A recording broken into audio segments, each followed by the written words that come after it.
Welcome back. Thom Hartmann here with you. And on the line with us is Tim Karr, the Senior Director of Strategy at the Free Press and Free Press Action Fund, the website freepress.net.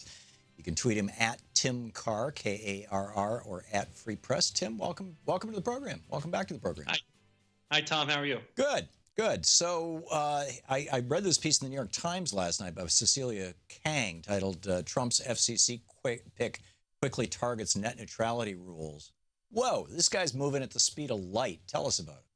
Well, I think he's taken a play from the Donald Trump book and decided to try to get as much done as early as possible. This is the new chairman of the FCC, Ajit Pai. He was appointed by Trump, but he's been at the FCC for a number of years. He's served as a commissioner, so we know a little bit about his positions and his priorities. And prior to coming to the FCC, he was actually a lawyer for Verizon, and his loyalties to the phone companies, his loyalties to the cable industry are very strong, and those are reflected in most of all of the policy positions that he takes. They favor the phone and cable industry very often, over consumers. To the benefit of consumers, exactly. Yeah, so to the detriment of consumers. He's someone we need to look out for. So you're suggesting that apparently Ajit Pai is following the rest of the Trump administration's dicta that you just walk up to them and grab them by the law that you want to change, rule that you want to change, whatever. Well, yeah, it's a sort of this rejection of due process. What he is, if you're powerful, they'll let you get away with it. Yeah, and what he did in the just last week was he on Friday afternoon in a classic, what's known in Washington as a Friday news dump, he had a number of items released at the FCC that basically rolled back some of the advances that were made by his predecessor, Tom Wheeler, who was Obama's FCC chairman, who was a champion of issues like net neutrality, but not just net neutrality. He also was a champion of getting a cheaper, affordable access to more people. He created rules that protected the privacy of internet users.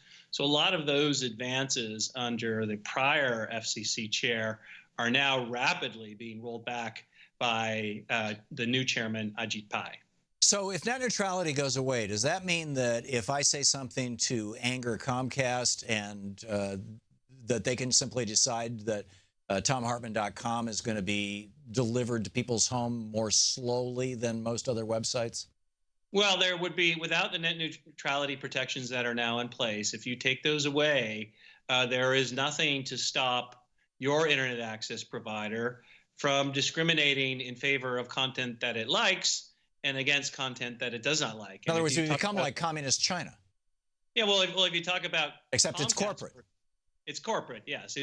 Comcast, for example, is not just interested in providing people with a high-speed internet connection. They also own NBC Universal.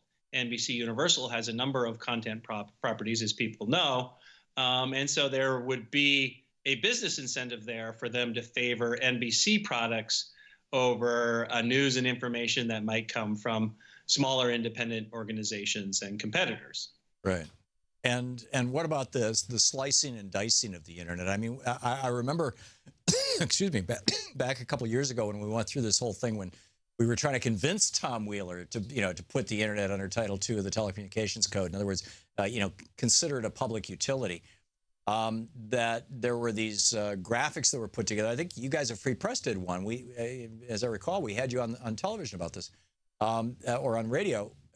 Where it was like, okay, it was a graphic that showed sort of like the way that you buy cable TV. Oh, you want basic internet access? That's $35. You want domestic news sites? That's an extra $5 a month.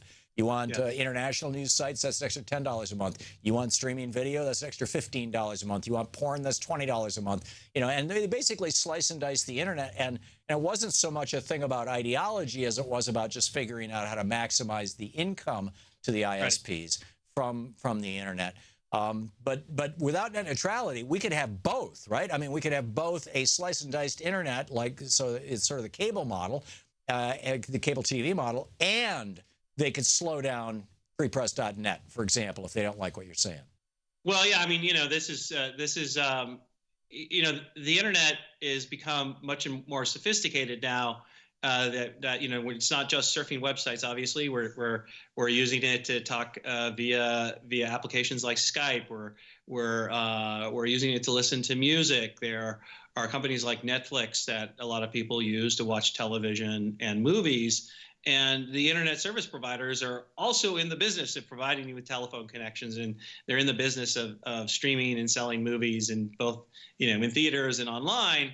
So they have this, again, natural incentive to try to take control of this open network and shut out the competitors to their own benefit. So we, when Tom Wheeler put in place Title II protections, net neutrality protections, that was very important for those of us who want the internet to be this open network that basically puts power of choice in the hands of internet users. We can choose what services we want, what news organizations we want to watch, listen to, read, without our ISP making that determination Well, for Wheeler us. was making these decisions through a process that was public, that was transparent, and invited public comments. And in fact, I would say arguably through efforts of people like you, Tim Karr with freepress.net, he received, what, over 1 million comments saying, I want net neutrality?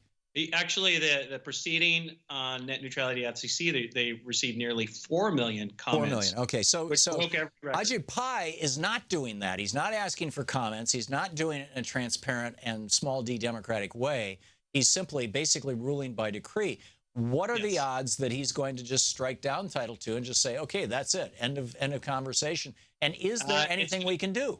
Well, it's going to be more difficult for him to do that because the rule that we won was challenged by the telcos in the court. We've won in the courts. We won at the FCC.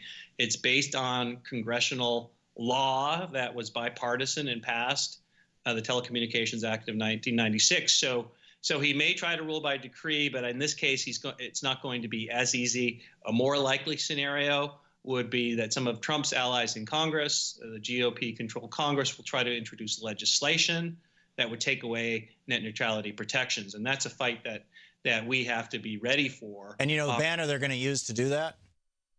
Fake news. We've got to do something about fake news. Well, yes. And I'm sure the legislation that they introduced will have a name like the Internet Freedom Act. They will try to cloak killing net neutrality in this type of jargon. Yeah, it's astonishing. So back to the question, we're talking with Tim Karr, freepress.net, about what this whole thing with internet net neutrality. What can people who are watching or listening to this program right now do? Well, you can go to freepress.net. We have a lot of actions for people who have been very active overnight. We've been working on this issue for 10 years. So we have a base of about 1 million people there. We're very active, and whenever a threat comes up like this, we'll send emails and give them all sorts of tools that they can contact other members of Congress or go to the FCC or even organize when they're within their own communities to build strong local support for net neutrality. Is now the time to be doing that, or do we wait until Ajit Pai does something even more outrageous? Well, you can go to freepress.net at any time, obviously, and there are ways you can sign up there if you want to be notified when those moments occur, and they will undoubtedly come. We'll have your name, we'll have your email. We won't bombard you with emails, but we will let you know when the time is right to act. Sounds like a plan. Tim Karr, Senior Director of Strategy at Free Press and the Free Press Action Fund. Freepress.net is the website. You can tweet him at Tim Karr, K-A-R-R, or at Free Press. Tim, thanks for being with us. My pleasure. Thank you. Great talking. We'll be back. It's 15 minutes past